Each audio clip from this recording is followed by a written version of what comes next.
Please. I made a mistake. I'm begging you. The kids and I have nothing. I looked at her. The shock on her face priceless. I just smiled. You had everything. I said. But you sold it all for $10 a month. Hey Reddit. I'm not sure where to even start. My head is a complete mess right now. But I need to get this out. I need to know if I'm crazy. It all started about 3 years ago. I met this girl on Facebook. We live in one of those smallish towns in Ohio. Just outside of Columbus. Where everyone kind of knows everyone through someone else. We had a bunch of mutual friends. She was exactly my type. Cute. Sweet. Presented herself as a good Christian girl. Most importantly, she was great with kids. I've got a young son. And she had a boy and a toddler girl. From our first date, I was all in. I don't date just to pass the time. I'm looking for a partner. Someone to build a life with. I really thought she was it. We never moved in together. Which you'll understand why in a bit. But I made damn sure she and her kids were taken care of. I'm in construction. I make decent money. And she was always struggling. So, I picked up the slack. If her rent was short, I covered it. Car payment due. I'd send the money. Utilities about to get shut off. I'd handle it. I wanted her to have a stable foundation so we could build our future on it. But we had this pattern. A toxic one. Any couple has bumps in the road. Right. A small disagreement. A moment of stress.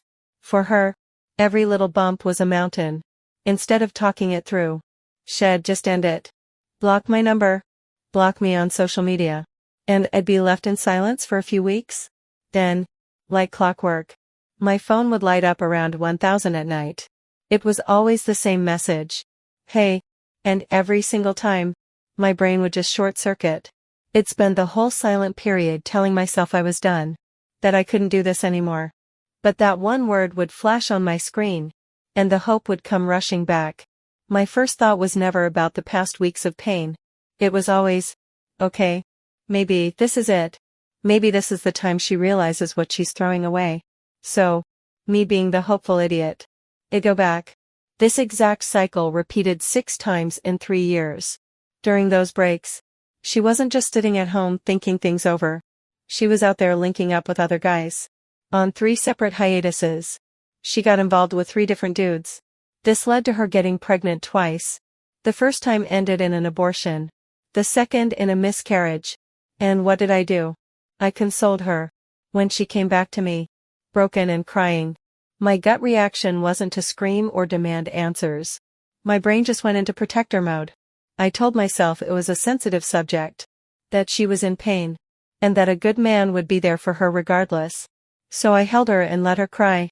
Pushing down the knot of betrayal in my own stomach. I thought being her rock would eventually make her see I was the one who was serious. I poured everything I had, emotionally and financially, into her and her kids, hoping to finally get our family on solid ground. I just wanted things to be normal. Looking back on it now, I feel like such a fool. Has anyone else been stuck in a cycle like this? Where you keep taking someone back because you're addicted to the hope that they'll finally change. So, that brings us to this past week. After the last breakup, we'd been apart for a solid month. I was really trying to move on. Then, 2 weeks ago, I got the text. Not the usual hey, but something a little more substantial. She said she missed me. That she'd made a mistake. And just like that, I was pulled right back in. The hope is a real son of a bitch. My mind was already jumping ahead. Picturing her and the kids at my family's Thanksgiving dinner. For the first time in a month, things felt right. Last night, I went over to her place after work. I was beat. Long day in construction. Muscles aching. Just wanting to relax with her. Things were good. Felt normal. We were being intimate. And for a minute, it felt like all the drama of the past 3 years had just melted away. That's when it started. Her phone, sitting on the nightstand, started vibrating. It wasn't just a buzz or two. It was a constant, machine gun-like vibration. BZE, BZ, ZZ, BZZ, BZZZ. B, Z, Z, B, Z, Z, Z, Z. A pause for a few seconds. Then another burst. This went on for a solid 10 minutes. And then it settled into a steady rhythm of a new notification every 45 seconds or so. It completely shattered the moment. She laughed it off.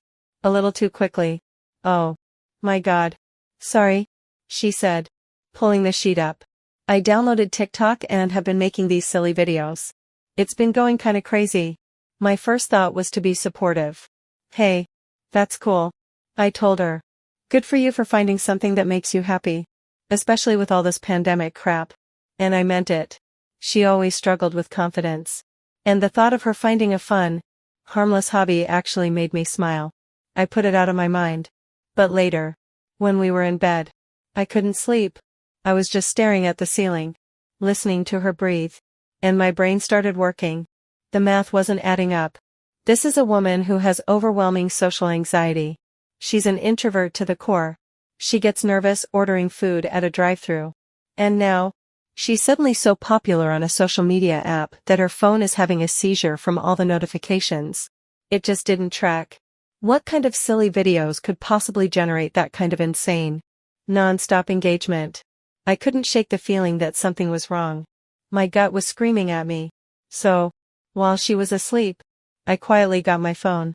I went to the App Store and downloaded TikTok. My heart was pounding as I typed her username into the search bar. Her profile popped up immediately. And my stomach just dropped. These weren't silly videos. The first video on her feed was a clip of her in her underwear, twerking for the camera. The next one was a slow pan up her body in a tiny thong. It was shocking, to say the least.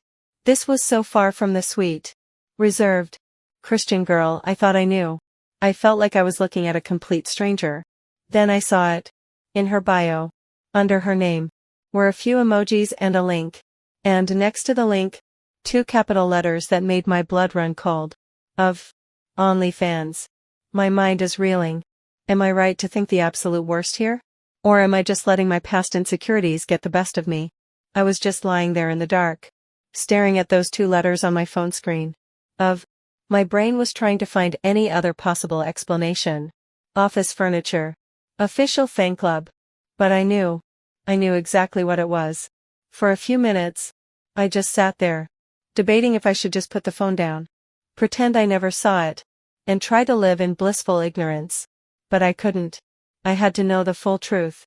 So, I clicked the link. It took me to her OnlyFans page. It was 10 to subscribe. My hand was shaking as I pulled my wallet out of my jeans and typed in my credit card number. It felt like the most pathetic transaction of my life. The page unlocked. And there it was. Everything. It wasn't just suggestive pictures. It was explicit. Hardcore videos. Photos of her with other people. I was in complete and utter disbelief. My mind was trying to process what I was seeing. Trying to connect the image on the screen with the woman sleeping peacefully 5 feet away from me. This was the same woman who would talk about church. Who I wanted to introduce to my grandparents. Who I had consoled through an abortion and a miscarriage. How could my Christian girlfriend, the mother of 2 young kids, be selling her body to strangers online? The person I had spent 3 years building a life for didn't exist. She was a ghost. A character she played for me.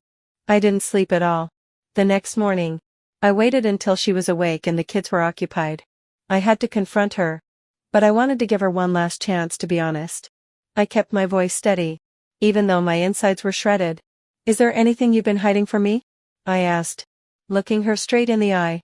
Anything at all that you feel like you need to tell me? She didn't even blink. No, she said, with a slightly confused look on her face. What are you talking about? Everything's fine. And that was it. That was the moment everything broke. The ease with which she lied was the most terrifying part. It wasn't just about the OnlyFans anymore. It was about the 3 years of debilitating torture. The constant mind games. The breakups. The other guys. The financial dependency. Her coming back to me over and over. Not because she loved me, but because I was her safety net. It all crashed down on me at once. I could have screamed. I could have thrown my phone at her and shown her the subscription confirmation. But what was the point? There was nothing to argue about. The person I wanted to argue with, the person I loved, was a complete fabrication. Arguing with this stranger in front of me wouldn't fix anything. It would just be more pain. So I didn't say another word. I just stood up, grabbed my keys from the counter, and walked out the door. I didn't look back. I'm in shambles. I'm emotionally hanging on by a thread. 3 years of my life. My money. And my heart have been poured into a complete lie. How do you even begin to recover from a betrayal this deep? How do you trust anyone ever again? Seriously. Any advice would be appreciated. Because right now, I just feel completely broken.